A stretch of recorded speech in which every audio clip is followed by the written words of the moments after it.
माँ जी, खाने में क्या बनाना है? मुझे क्यों पूछ रही है? तेरी देवरानियों का जो मन करेगा उनके लिए वही बना देना। माँ जी, आप घर की बड़ी हो, आप ही बता दो कि घर में क्या बनना है। रुको, मैं तुम्हारी देवरानियों को बुलाती हूँ, वही बताएंगी कि घर में क्या बनना है। लता ऐसा कहकर अपनी तीनों छोटी बहुओं को आवाज लगाकर बुलाती है। अरे पायल, पारुल, सेजल, कहाँ हो तुम तीनों? लता की आवाज लगाने पर उसकी तीनों अमीर छोटी बहुएं आती हैं। क्या हुआ है माँ जी, क्यों आवाज लगा रही थी आप हम तीनों को? जब भी हम आराम करने जाते हैं तभी आप हमें आवाज लगाने लगती हो। अब बताओ कि क्यों बुलाया है हमें? अरे तुम तीनों कुछ बोलने दोगी तभी तो बताऊंगी। मैं तुम तीनों को यहाँ इसलिए बुला रही थी कि तुम्हें खाने में क्या खाना है। तुम्हारी जेठानी पूछ रही है। माँ जी, आप हमारे खाने के लिए कोफ्ते की सब्जी बनवा दीजिए और साथ ही शाही पनीर। सलाद बनाने मत भूलना जेठानी जी। अरे जो जो तुमने कहा है सब कुछ बन जाएगा, तुम बस अपने कमरे में जाओ और आराम करो। माँ जी, इतना सब कुछ मुझे अकेले बनाना है? देवरानियों को कह दीजिए कि मेरी मदद करवा देंगी। बहुत बढ़िया, जरा से काम को करने के लिए भी तुझे मदद की जरूरत है। अरे आगे क्या होगा तेरा? अभी उनकी शादी ही हुई है और तू पूरी रसोई उन्हीं के ऊपर डाल दे। तुझे शर्म नहीं आती? माँ जी, मेरा कहने का ये मतलब नहीं था। बस पता ही नहीं तेरे कहने का मतलब क्या होता है और तू बोलती क्या है। चल जा रसोई में जाकर खाना बना। लता के ऐसे कहने पर बेचारी मनीषा रसोई में जाती हुई सभी के लिए खाना बनाने लगती है। खाना बनाते हुए वो अपने मन में सोचती है, इतने सालों से मैं इस घर को संभाल रही थी, सोचती थी कि जब देवरानियां आएंगी तो मेरे साथ मिलकर इस घर को संभालेंगी, लेकिन यहाँ तो उल्टा ही हो गया। मनीषा मायूस होकर रसोई में काम करती रही, जिसके चलते वो खाना बनाते हुए बहुत ज्यादा थक जाती है। माँ जी भी सारे काम मुझ पर ही ठोक देती है, देवरानियों को कुछ कहती ही नहीं। काश माँ जी थोड़ी बहुत मेरी तरफदारी भी ले लेती तो आज मुझे थोड़ा सा सुकून मिल जाता। मेरी देवरानियां अमीर हैं, इसलिए माँ जी उनसे कुछ नहीं कहती। मनीषा सारे काम करने के बाद अपने कमरे में थोड़ी देर आराम करने के लिए जा रही होती है कि तभी लता उसे अपने कमरे में बुलाती है। बड़े बहू, जरा यहाँ पर आना। जी माँ जी, बोलिए। मेरे पैरों में बहुत तेज दर्द हो रहा है, जरा मेरे पैर दबा दो। ठीक है माँ जी, अभी दबा देती हूँ। मनीषा लता के पैर दबाने लगती है। तभी लता मनीषा से कहती है, मनीषा बहू, देखो कुछ दिन बाद जन्माष्टमी आने वाली है और जन्माष्टमी पर हम अपने घर के बाहर ही हांडी फोड़ने वाली रस्म रखेंगे और कान्हा जी की बड़ी सी मूर्ति लगाएंगे, जिससे लोग 12 बजे हमारे घर ही आएंगे और कान्हा जी को भोग लगाकर अपना व्रत खोलेंगे। जैसे पिछली बार हुआ था, इस बार भी तुम्हें सब काम संभालने हैं। पिछली बार तो मैं अकेली थी माँ जी, लेकिन इस बार मेरी 3 देवरानी मेरे साथ हैं। वो तीनों मिलकर सारी तैयारियां करवा देंगी। उन्हें काम बताने की क्या जरूरत है? अभी वो तीनों कितनी छोटी हैं तुमसे, उन्हें अभी इतना प्रेशर मत दो घर के काम का। लता की ये बात सुनकर मनीषा चुप हो जाती है, जिसके बाद वो कुछ देर पैर दबाने के बाद अपने कमरे में आ जाती है। अपने कमरे में वो चुपचाप मायूस होकर बैठ जाती है, जिसके चलते उसका पति उससे कहता है, क्या हुआ, तुम इतनी मायूस क्यों हो? बस ऐसे ही मुझे गरीब होने पर माँ जी का जो मेरे प्रति ये बर्ताव है कभी कभी मुझे बहुत बुरा महसूस करवा देता है। काश कि वो मेरे साथ ऐसा बर्ताव न करती। अरे मेरी माँ बहुत दिल की साफ है, कुछ दिन के लिए ही होगा ये सब, बाद में सब नॉर्मल हो जाएगा। तुम देखना, उन्हें एक दिन समझ आ जाएगा कि तुम ही सबसे समझदार और मेहनती बहू हो उनकी। वीरेंद्र ऐसा कहकर मनीषा को शांत करवा देता है और चुपचाप मनीषा अपने पति के साथ सो जाती है। अगले दिन जब सवेरा होता है तो वो उठकर घर की साफ सफाई में लग जाती है और सभी के लिए नाश्ता बनाती है। मुझे अभी बाजार जाकर कई सारा सामान लेकर आना होगा। जन्माष्टमी के लिए कान्हा जी के लिए कपड़े भी लेकर आने होंगे, उन्हें नए कपड़े पहनाने होंगे और साथ में सजावट का सामान भी लेकर आना होगा। मनीषा सभी का नाश्ता बनाकर सभी को नाश्ता खिला देती है, जिसके बाद वो अपनी सास से कहती है, माँ जी मुझे बाजार से सामान लेकर आना है, पैसे दे दीजिए, जन्माष्टमी की सजावट के लिए काफी कुछ चाहिए। लता मुंह बनाकर मनीषा को पैसे दे देती है। ये लो, और थोड़ा बचत करके सामान खरीदना और सामान अच्छा ही लेकर आना। ठीक है माँ जी। अच्छा सुनो, शाम को जल्दी से आ जाना, तुम्हें आकर खाना भी बनाना है। माँ जी, 3 देवरानी होने के बाद भी बाजार से आने के बाद खाना मुझे ही बनाना होगा? बोल तो ऐसे रही है जैसे देवरानियों को अपने दहेज में लेकर आई है, जितना कहती हूँ उतना सुन लिया कर। लता ऐसा कहकर मनीषा का मुंह बंद करवा देती है, जिसके बाद मनीषा चुपचाप बाजार में जाती है और जन्माष्टमी की साज सजावट के लिए सामान खरीदने लगती है, जहाँ उसे काफी समय हो जाता है। जब वो शाम ढले वापस घर आती है तो बहुत थकी होती है, लेकिन फिर भी उसे घर पर आने के बाद घर के सभी लोगों के लिए खाना बनाना पड़ता है। आज का दिन तो बहुत ही ज्यादा थका हुआ था, ऊपर से अभी खाना भी बनाना रह गया है। सभी को खाना खिला देती हूँ, उसके बाद आराम करने अपने कमरे में जाऊंगी। मनीषा डाइनिंग टेबल पर सभी का खाना लगा देती है। जेठानी जी, खाना बनाना भूल गई हो क्या? कितना नमक तेज किया हुआ है सब्जी में। और जरा ये रोटियां देखो कितनी जली हुई है। खाना बनाते हुए कहाँ ध्यान था तुम्हारा? ऐसे तो खाना जानवर भी ना खाए, जैसा हमारी जेठानी जी ने हमारे लिए बनाया है। बहू, तू हमेशा ऐसा ही करती है।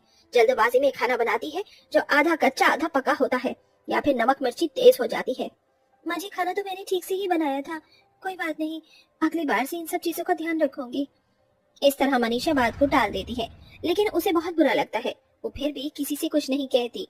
2 दिन बाद जब जन्माष्टमी आती है तो उसे ही घर की सजावट अकेले करनी पड़ती है। पायल, पारुल, सेजल, तुम तीनों थोड़ी थोड़ी मेरी मदद करवा दो। बहुत ही ज्यादा थकी हुई हूँ मैं। अगर थोड़ी सी मदद करवा दोगी तो जल्दी काम हो जाएगा। जेठानी जी, अगर हम तुम्हारी मदद करवा देंगे तो हम अपनी तैयारी कैसे करेंगे? हमें भी तो तैयार होना है जन्माष्टमी के लिए। और वैसे भी आज जन्माष्टमी है, सारा दिन से तो हम भूखे हैं, कुछ खाया भी नहीं है। भूखे पेट हम आपकी मदद कैसे करवा सकते हैं? हमसे तो हिला भी नहीं जा रहा। ऊपर से अभी हमें शॉपिंग पर भी जाना है, मिठाइयाँ लेकर आनी है, कान्हा जी के कपड़े लेकर आने हैं और उनके लिए एक सुंदर सा प्यारा सा झूला भी लेकर आना है, और भी बहुत कुछ।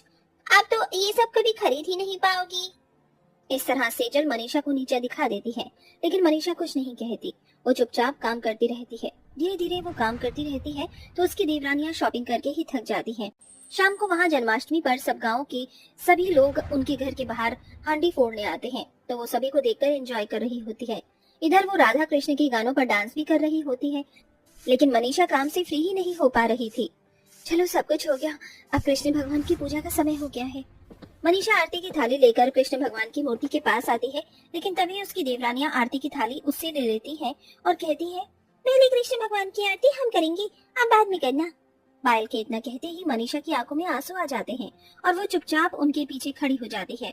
इधर वो तीनों एक साथ आरती कर रही होती हैं कि तभी उनके अतरंगी कपड़े जोत पर लग जाते हैं और जलने लगते हैं, जिसके चलते वो अचानक से घबरा जाती हैं। कोई मदद करो हमारी, हम जल रहे हैं, कोई मदद करो।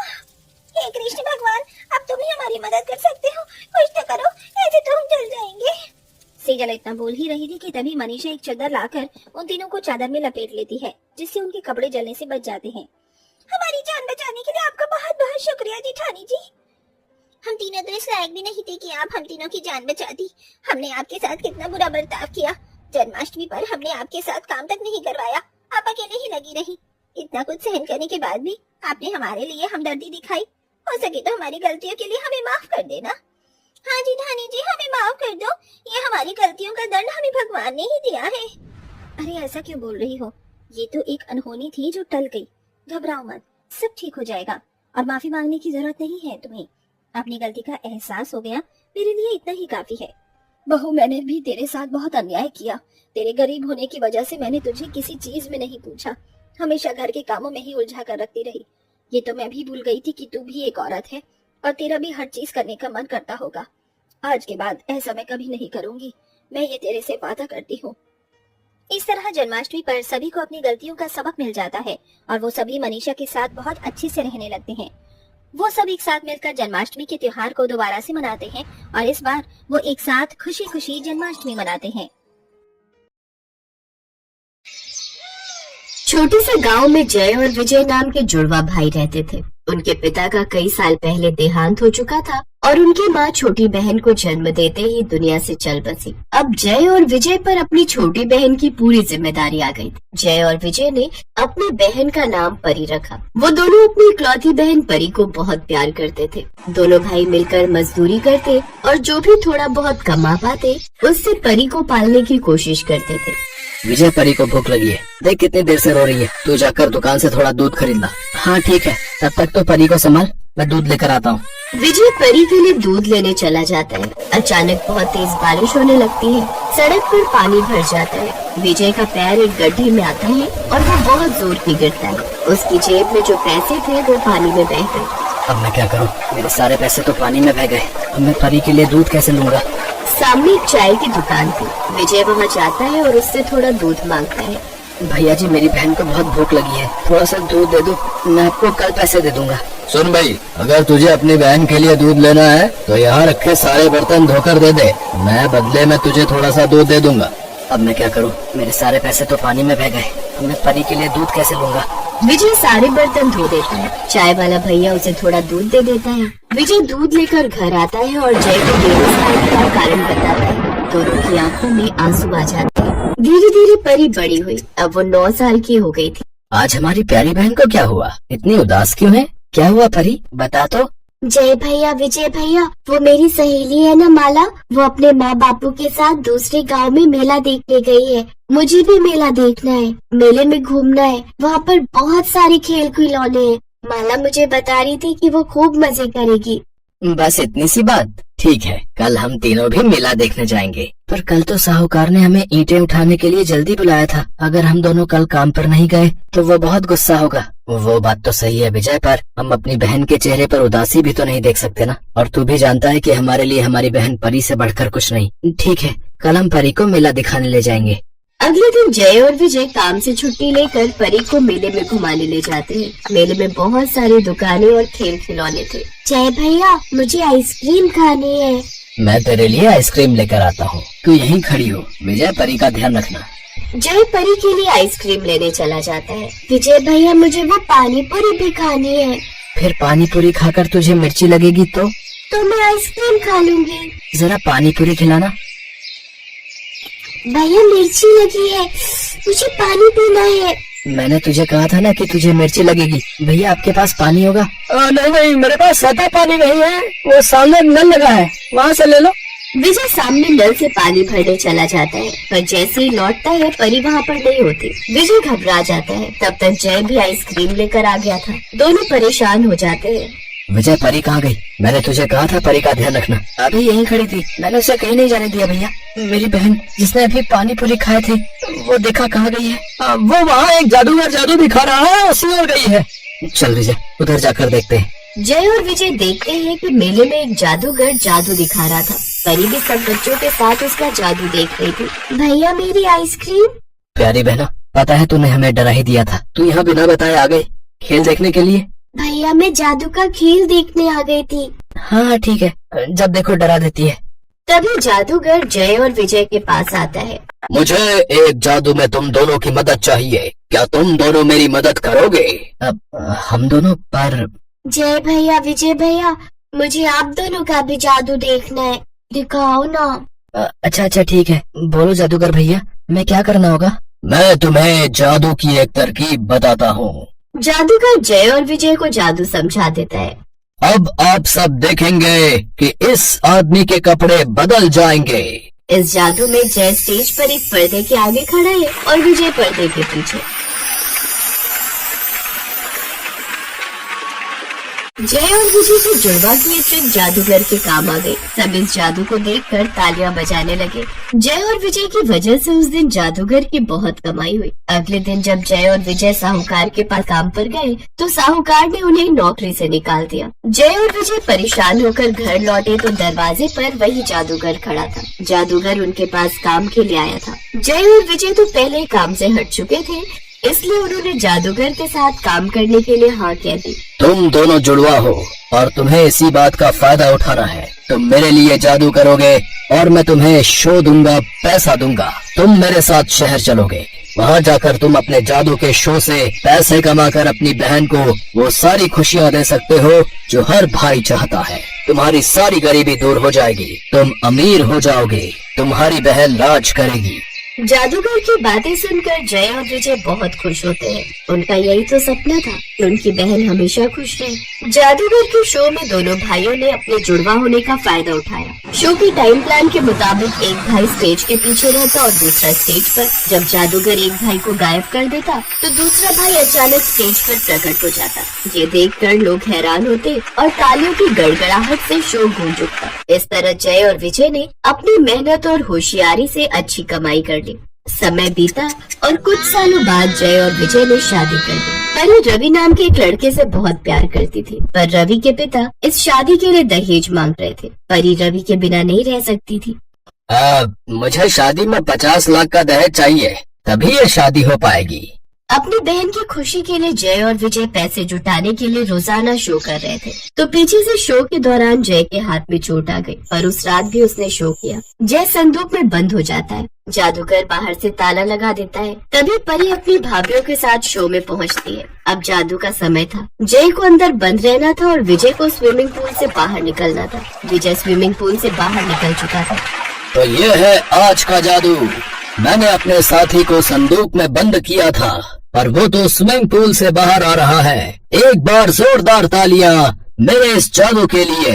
जय अभी तक संदूक से बाहर स्टेज के पीछे नहीं पहुंचा था। वो लोग घबरा जाते हैं। संदूक को अंदर ले जाकर ताला खोल दिया जाता है। परी अपने दोनों भाइयों से लिपट कर खूब रोती है।